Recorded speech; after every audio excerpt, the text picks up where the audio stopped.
Hi, I'm Father Michael Orsi. I am your host for Action for Life Television, that good news program which brings you the big G for the gospel of Jesus Christ and the little g, all the good things that people do to put that gospel of life into action. Hey folks, we have a gentleman with us today who talks the talk and walks the walk about the great ministry of pro-life and how wonderful it is to bring new life into the world. He is the father of 10 children, and they say it can't be done these days. Well, he's living proof that it can be done these days. I guess we'll find out a little bit more about his children and the age groups and all that stuff. But he's also somebody who is a pioneer in the pregnancy clinic services. You know that we have some of the area over here. We have community pregnancy centers, and we have places like that which provide women services when they may be contemplating an abortion. They might be on their way into Planned Parenthood, and we have community pregnancy clinics and organizations that say, hey, don't go in there. We have an option for you, a really good option, and they bring them over to the center, the clinic, and they show them an ultrasound. They give them guidance, counseling. They supply them with money, food, diapers when the baby does come. So these are fantastic places. And Reverend Jim Harden is, I guess you're one of the founders of the pregnancy services movement. Am I correct? Yes, thanks for having me on. It's an honor to be with you. We did pioneer the first repeatable medical model of service in the nation for pro-life pregnancy centers. So we're grateful to be part of what God is doing through His people. Really, I mean, what you just described, Father, is the work of the church. I mean, the free service is being provided at every level of community engagement, including ethical medical care and comprehensive community support. Because when a woman faces an unplanned pregnancy, you and I know this, she feels stuck. She feels trapped. She feels like she's got no choice at all. That doesn't sound like empowerment. It doesn't sound like women's reproductive rights. It's just, when she's facing this mountain of a problem that she can't move, the church, with her faith in the gospel, comes along and says, no, we'll walk with you through this. We will move this mountain. There is a way to have this baby and for your life to continue, because that's what she's afraid of. Women are under no misconceptions these days that what they're carrying in their womb is anything other than a baby.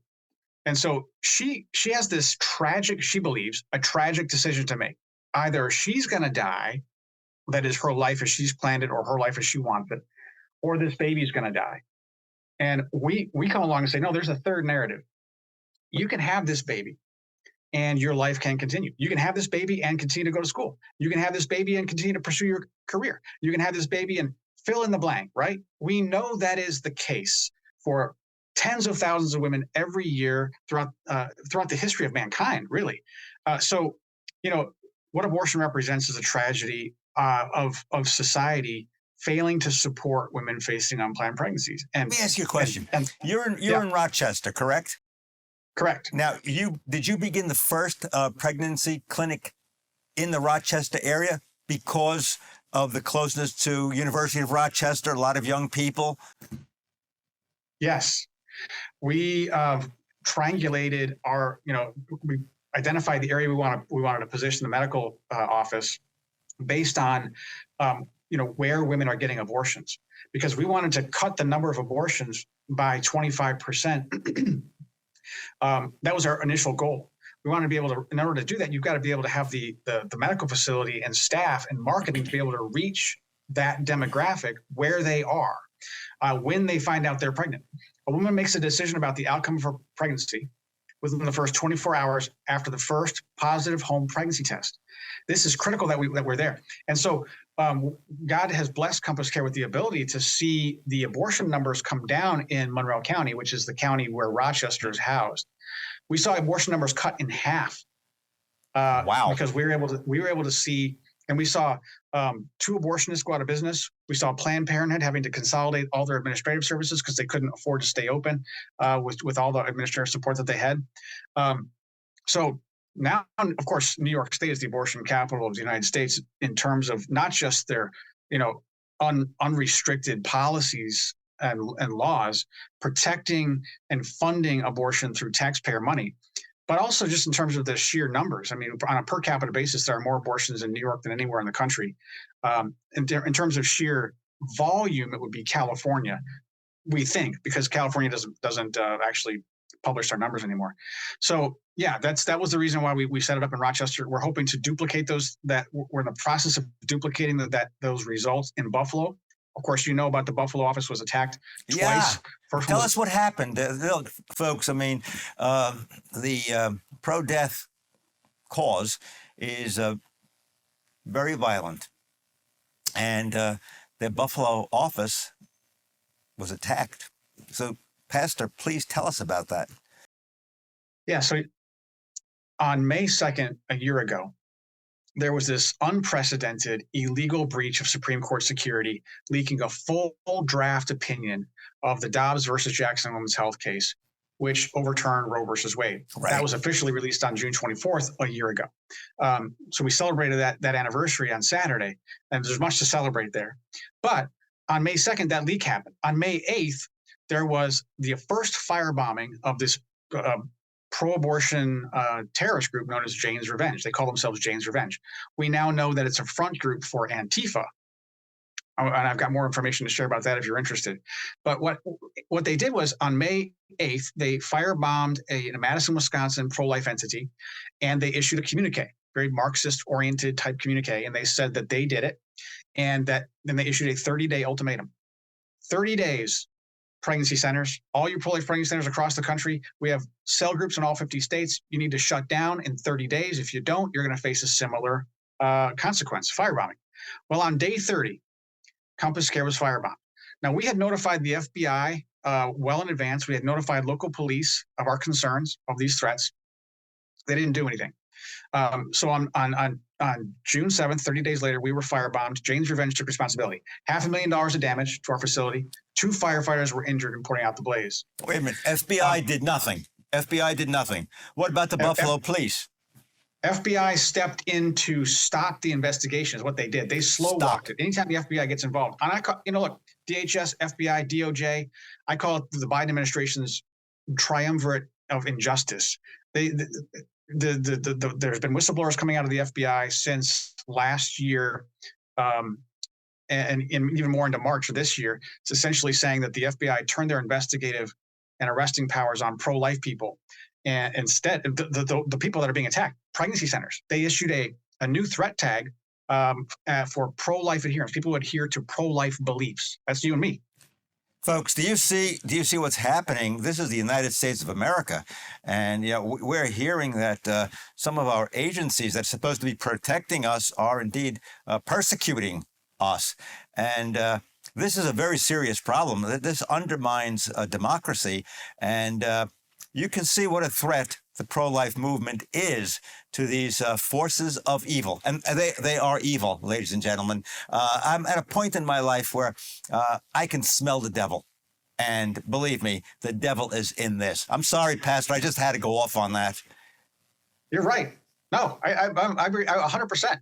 I mean, we've been saying since last August that the DOJ and the FBI have been slow walking this, and that their dereliction of duty, their abdication of duty to investigate violence against pro-life people is complicity. Silence is violence, they say. Well, what happens when they're obligated by virtue of their oath to investigate these and apply the law equally, and they refuse because of what we believe? Well, that's complicity. That's a conspiracy to deprive pro-life people of equal protection under the law. And Merrick Garland, so there have been articles of impeachment that have been drafted by Marjorie Taylor Greene out of Georgia to get Merrick Garland and FBI Director Christopher Wray out of office because of this issue. And Merrick Garland came out, was it Friday?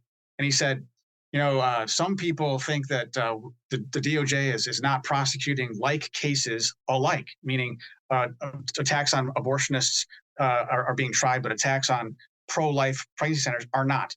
And he said, to say that, which is what we've been saying for months now, to say that is an attack on democracy. But just as you said, Father, what they're doing, the politicization of law enforcement, and even Merrick Garland's statement that you can't say anything about the DOJ, that is an attack on democracy. It sure that is. is an attack. They're using the law to undermine the rule of law, and it should not be countenanced. I think the corruption goes way up the upper echelons of federal law enforcement, and possibly even down to the rank and file. There's a First Amendment. We have First Amendment Constitution, the right to redress government. That means we can criticize our government and we can demand justice from our government. And so, right now, folks, as I see it, the First Amendment is under attack. Freedom of speech, freedom of religion, and the right to redress government. We are in big trouble. Yes. And I think that Christians, not just Christians, people of goodwill who love America and who respect the Constitution have to begin to open their eyes and to rise up against this, or else we're going to find ourselves as being an enslaved people. That's right. And I think that one of the reasons why the pro-life people are a flashpoint, Father, is because of what we believe. They call us Christian fascists, and by they I mean the Jane's Revenge pro-abortion terrorist group, as well as people like Elizabeth Warren. They say we're terrorizing women. New York Governor Hochul and Letitia James is the Attorney General of New York State. They're insisting that they call us Neanderthals. Letitia James just came out with a lawsuit against Red Rose rescuers. I don't know if you saw this, but she's saying that they're terrorizing women, that they're militant tactics, etc. But we're not the one. There's no violence coming from pro-life people. No. Pro-life people are being attacked because of what we believe. Here's what we believe: that all people are made in the image of God and therefore equally valuable, both the mother and the child. And therefore, the government's job is not to decide who qualifies as a person protected under the law and who doesn't.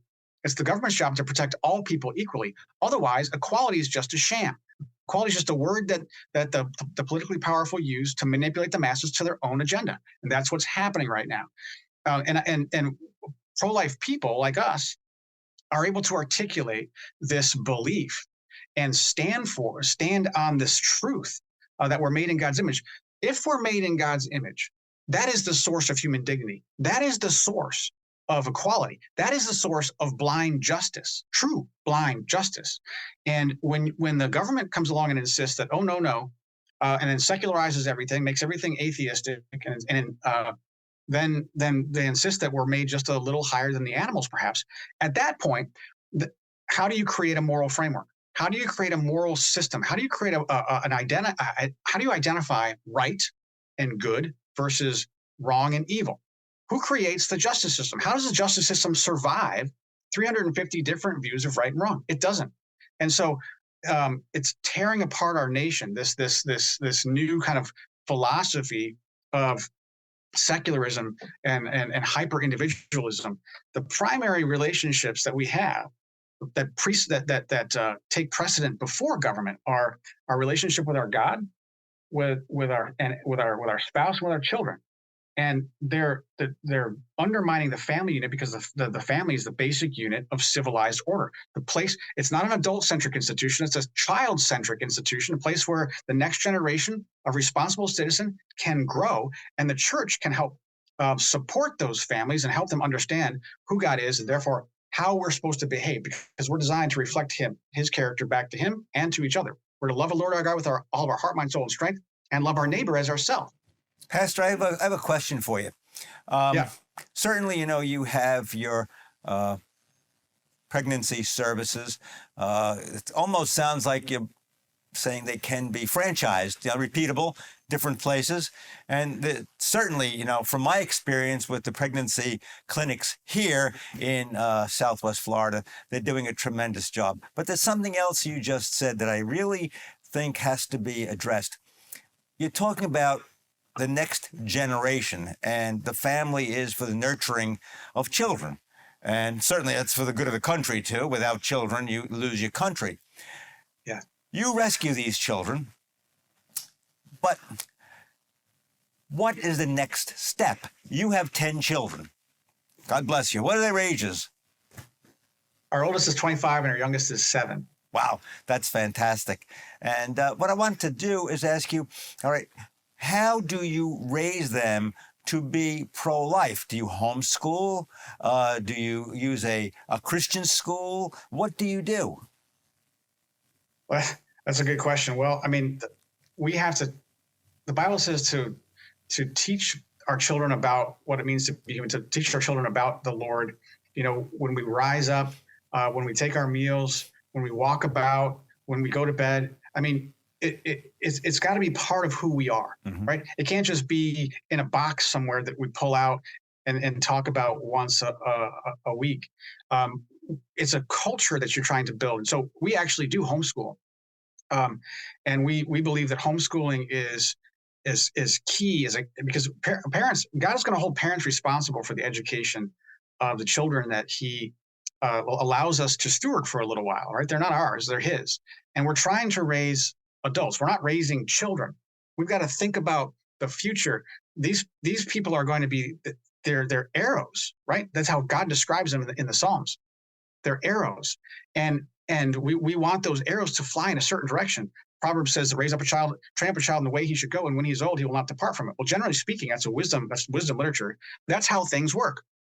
And so it's incumbent upon us to be very intentional about teaching our children about that God is our final authority, and the Word of God is the final rule of that authority.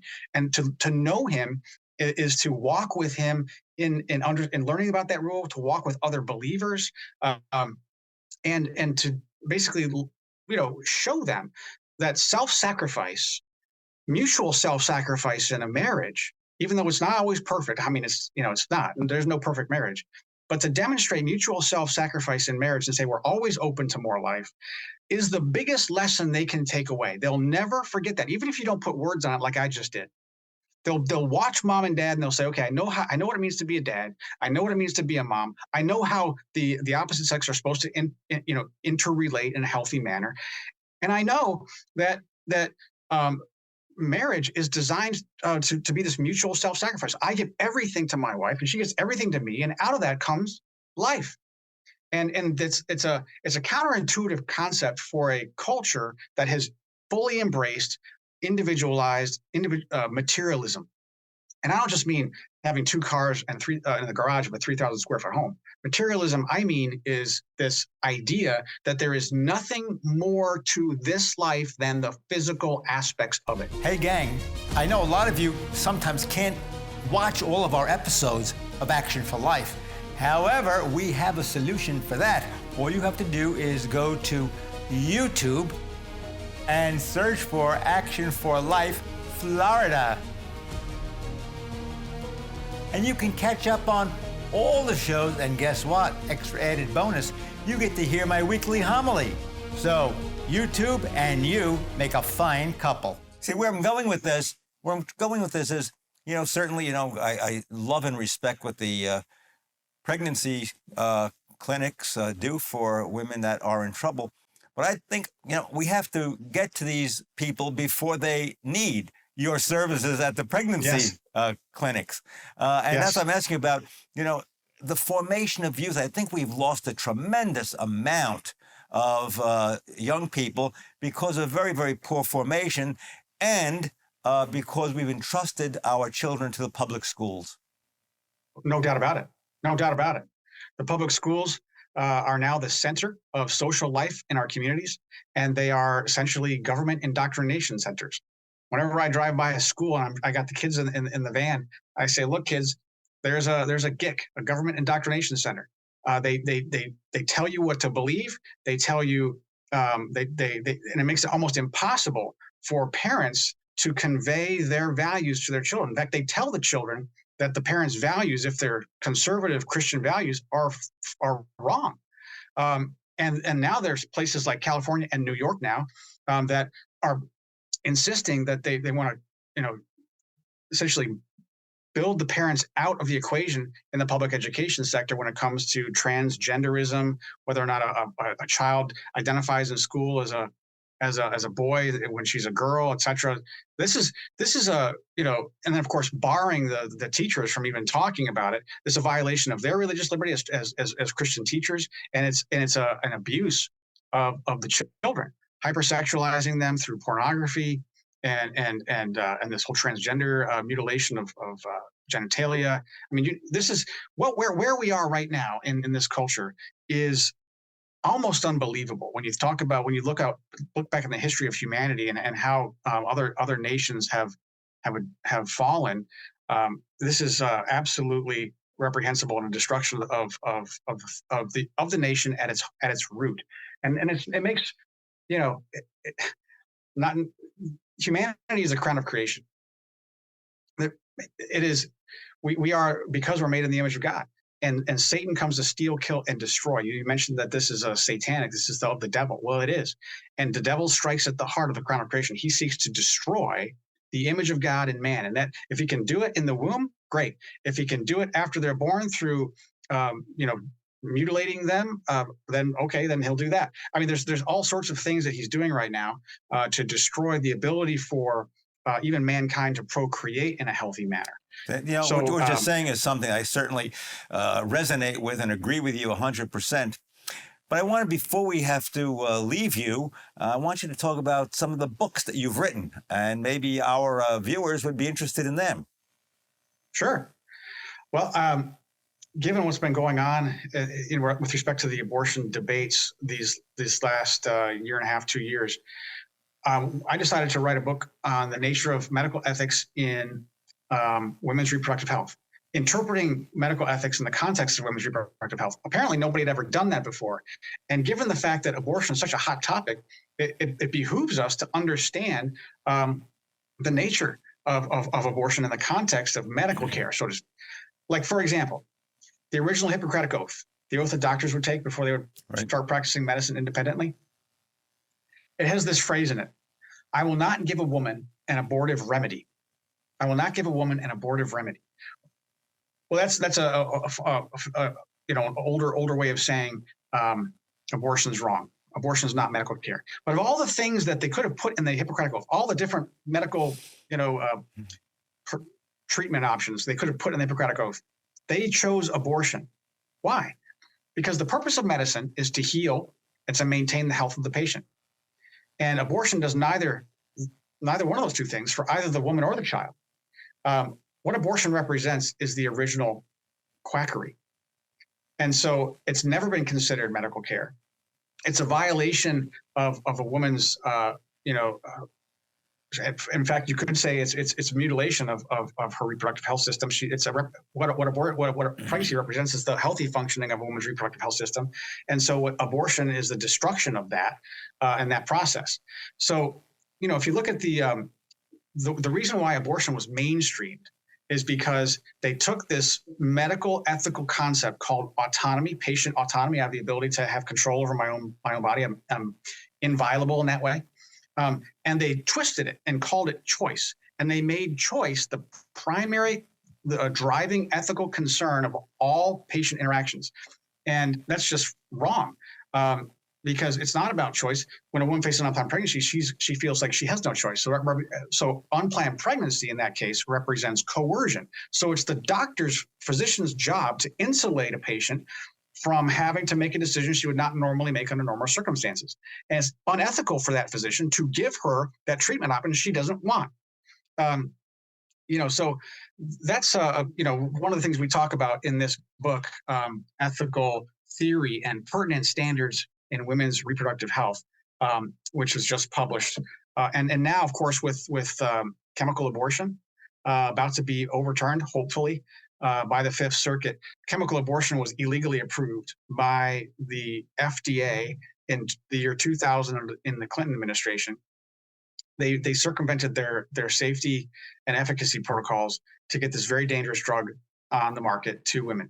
They were interested more in protecting the abortion industry than they were in protecting women. Again, I want to ask you a question. Ethical violation. You said that they bombed your clinic up in Buffalo. Is it up and running? What happened? Yeah, we're back up and running. It was the church, the people of God just showed up. Just an amazing display to see the people of God and their generosity. We rebuilt that facility in a Nehemiah-like miraculous 52 days. You had all the issues with respect to, material shortages, supply chain issues, worker shortages. And it was just amazing to see that whole facility was just. Are you being protected by the Buffalo police? Could it happen again? Oh yes, and we're concerned that it might. We've had to boost our security on all of our facilities all across New York. We are concerned that it could happen again. But the tack that I believe they're going to be taking now is moving away from physical attacks and to more litigious attacks. They're going to be suing us. Okay. So we'll see what happens there. We have a very short period of time left. Could you leave us with a message that you want to tell our viewing audience? I'd say keep talking. Keep talking about what it means to be human.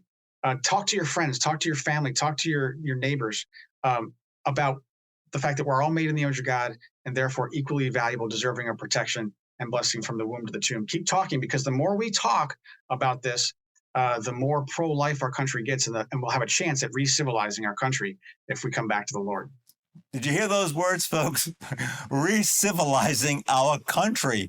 We are being reduced to an uncivilized culture. And a lot of times our young people don't even realize it. Being brought up in a society like ours, they just think that's the way it is. And it is not. So I want to thank Pastor Jim for being with us. Keep up your great work, especially with the pregnancy services, and keep writing those books. God love you. Thank you. God and bless. Now I want to say, I'm for action, Pastor Jim's for action, and I know you are too. We would like to thank our generous sponsors for their wonderful support.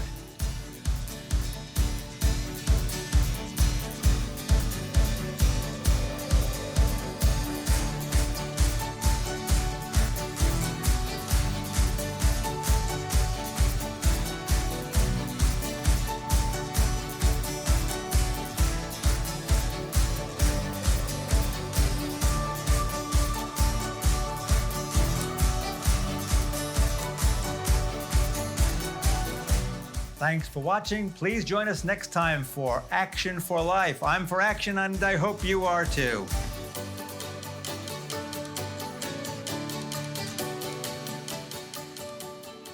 I'm Father Michael Orsi. I am your host for Action for Life Television, that good news program which talks about the gospel of Jesus Christ, the big G, and the little g, all the good things that people are doing to put the gospel of life into action. So please join us for the next episode of Action for Life.